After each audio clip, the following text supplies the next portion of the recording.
Hey guys, what's up? Welcome to our channel. Let's crack it together. Today we will discuss about Union Public Service Commission, that is UPSC.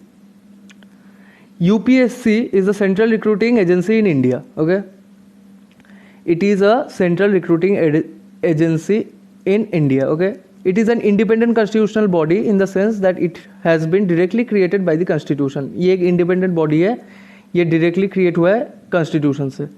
Constitution के कौन से articles 315 to 323 in part 14 of the constitution contains provisions regarding composition appointment and removal of members along with the independence powers and functions of the UPSC. Article 315 से 323 तक part 14 of the constitution में ये इनके composition, appointment, removal और independence powers and functions of the UPSC के बारे में दिया हुआ है. ओके, कंपोजिशन क्या है? It is composed of one chairman and other members appointed by the president of India. ये जो है मेंबर्स, इसके कितने नंबर होंगे ये कुछ दिया हुआ नहीं है कॉन्स्टिट्यूशन में. ओके, बट यूजुअली ये होते हैं 9 to 11 मेंबर्स. ये डिसाइड करते कितने मेंबर्स होंगे, ये डिसाइड करता है प्रेसिडेंट. ओके, क्वालिफिकेशन क्या है मेंबर्स के? 1/2 of the members of the commission should be such person who have held office for at least 10 years either under government of India or under government of state. 1/2 of the members of the commission के जो members है उनको office hold करना चाहिए at least 10 years इधर government of India के under या फिर गवर्नमेंट ऑफ स्टेट के under. Okay, further no qualifications are prescribed in the constitution of India. Further कोई क्वालिफिकेशन दिया हुआ नहीं है मेंबर्स के लिए या चेयरमैन के लिए. टेन्योर क्या है? Chairman and members of the commission hold office for a term of 6 years, 6 साल के लिए, और until they attain the age of 65 years, जो भी पहले है आइदर 6 साल या तो 65 years. Further they can resign from the office at any time by addressing their resignation to the president. Chairman और मेंबर कभी भी रिजाइन कर सकते हैं ऑफिस से. They can also be removed before the expiry of the term by the president in the manner as provided in the constitution of India. वो president भी इनको रिमूव कर सकते हैं एक्सपायरी से पहले. जो प्रेसिडेंट इनको रिमूव कर सकता है एक्सपायरी से पहले, उसके कुछ सर्कमस्टेंसेस है जो कॉन्स्टिट्यूशन ऑफ इंडिया में दिए हुए हैं. वो क्या क्या है? इफ़ ही इज़ इंसॉल्वेंट, वो अगर इंसॉल्वेंट है, सोच लो बैंकरप्ट हो गए तब. If he engages in any paid employment outside the duties of his office during his term, अगर कोई अलग से एम्प्लॉयमेंट पे जुड़ गए ऑफिस के बाहर तो तब. If he is unfit to continue in office, अगर अनफिट है बाय माइंड बाय बॉडी तब. And by proved misbehaviour. Proved misbehaviour तो पता ही है, अगर कुछ गलत कर दिया, प्रेसिडेंट के साथ कुछ गलत बोल दिया, देन. ओके, फंक्शंस क्या है? मेन फंक्शन ये है, conducts examination for appointment to all India services, central services and public services. All India service मतलब तो पता ही होगा आप लोगों को.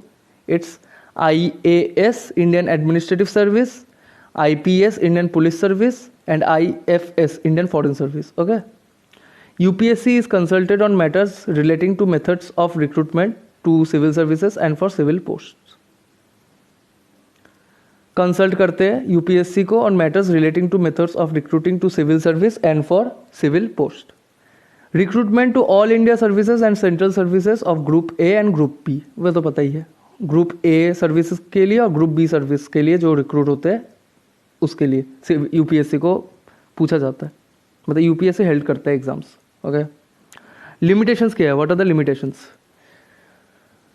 UPSC is not consulted while making reservations of appointment और post in favour of any backward classes. कभी भी UPSC को कंसल्ट नहीं किया जाता कि रिजर्वेशंस ऑफ अपॉइंटमेंट और पोस्ट के लिए in favour of any backward class of citizens के लिए. या फिर सिलेक्शन ऑफ चेयरमैनशिप और मेंबरशिप ऑफ कमीशन और ट्रिब्यूनल्स. कोई भी कमीशन है, ट्रिब्यूनल्स के चेयरमैनशिप या मेंबर सिलेक्ट करने के लिए भी कंसल्ट नहीं किया जाता.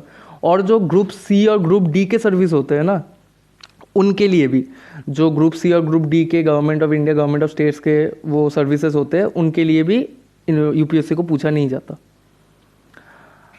कुछ इंपॉर्टेंट फैक्ट्स है जो पता होना चाहिए हम लोगों को UPSC के बारे में. जो एंटायर एक्सपेंस है, जो सैलरी है, जो अलाउंस है, जो पेंशन है चेयरमैन और मेंबर्स के, ये चार्ज होता है कंसोलिडेटेड फंड ऑफ इंडिया से।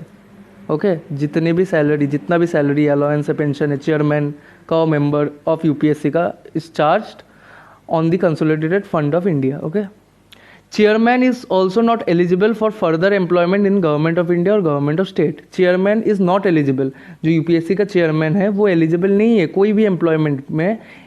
After holding a position as a chairman of UPSC he is not eligible for further employment in government of India और government of state. Member is eligible for appointment as chairman of UPSC और SPSC. मतलब मेंबर जो होते हैं वो अगर member है यूपीएससी के तो वो एलिजिबल है अपॉइंटमेंट पर। किस चीज़ के अपॉइंटमेंट के लिए? चेयरमैन के अपॉइंटमेंटशिप के लिए, UPSC union public service commission के चेयरमैनशिप के लिए या फिर स्टेट पब्लिक सर्विस कमीशन के चेयरमैनशिप के लिए। द चेयरमैन और member is not eligible for second time reappointment. जो चेयरमैन है और मेंबर है वो एलिजिबल नहीं है फॉर सेकेंड टाइम रीअपॉइंटमेंट के लिए। जो चेयरमैन है सोच लो उन्होंने एक बार ऑफिस होल्ड कर लिया है, वो बन चुके हैं एक बार चेयरमैन यूपीएससी के, तो वो दूसरी बार नहीं बन सकते। सोच लो एक मेंबर है वो बन चुका है यूपीएससी का मेंबर, वो दूसरी बार मेंबर नहीं बन सकता पर चेयरमैन बन सकता है, ये दिमाग में रखना। UPSC is not concern with the classification of service, pay and service condition, cadre management, training, ये सब के लिए यूपीएससी कंसर्न नहीं है। जैसे सोच लो आपका यूपीएससी एग्ज़ाम आपने दिया civil service, UPSC civil service, आपका सिलेक्शन हो गया, उसके बाद आप आईएएस आईपीएस किस में जाओगे रैंक वाइज, उसके बाद आपका ट्रेनिंग कहाँ पर होगा, आप कौन से कैडर में जाओगे, आईएएस बनने के बाद आपका कौन सा हरियाणा कैडर होगा, राजस्थान का कैडर होगा, ये यूपीएससी नहीं बोलता।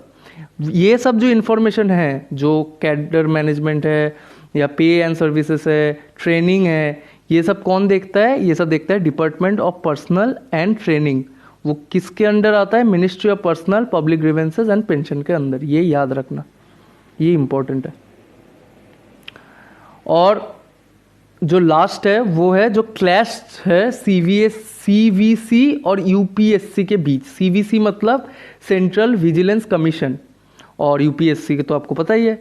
CVC central vigilance commission, it was established in 1964, affected the role of UPSC in disciplinary matters. This is because both are consulted by the government while taking disciplinary action against the civil servant. ये पता है क्या problem कर देते हैं ये दोनों, कि ये दोनों बॉडी जो है सीवीसी और यूपीएससी, यूपीएससी एक कॉन्स्टिट्यूशनल बॉडी है और सीवीसी जो है वो एक स्टैट्यूटरी बॉडी है।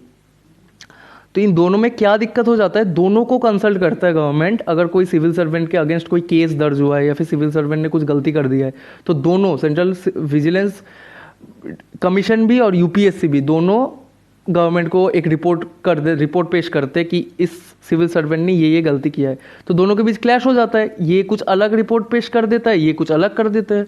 तो problem arises when the two body tender conflicting advices. तो ये बट इसमें एक वो है, यूपीएससी को एडवांटेज मिलता है कि यूपीएससी एक इंडिपेंडेंट कॉन्स्टिट्यूशनल बॉडी है और सीवीसी जो है वो एक एग्जीक्यूटिव रेजोल्यूशन से बना था बॉडी। इन 1964 एक एग्जीक्यूटिव रेजोल्यूशन से बॉडी बना था और ये एक स्टैट्यूटरी स्टेटस इसको कब मिला? अक्टूबर 2003। और वो क्या है? Through central vigilance commission act 2003। Okay, तो इसमें यूपीएससी को ज़्यादा एडवांटेज मिलता है। So that's the end of the video. Thank you so much guys. If you like the video, so please do comment down below and subscribe to our channel.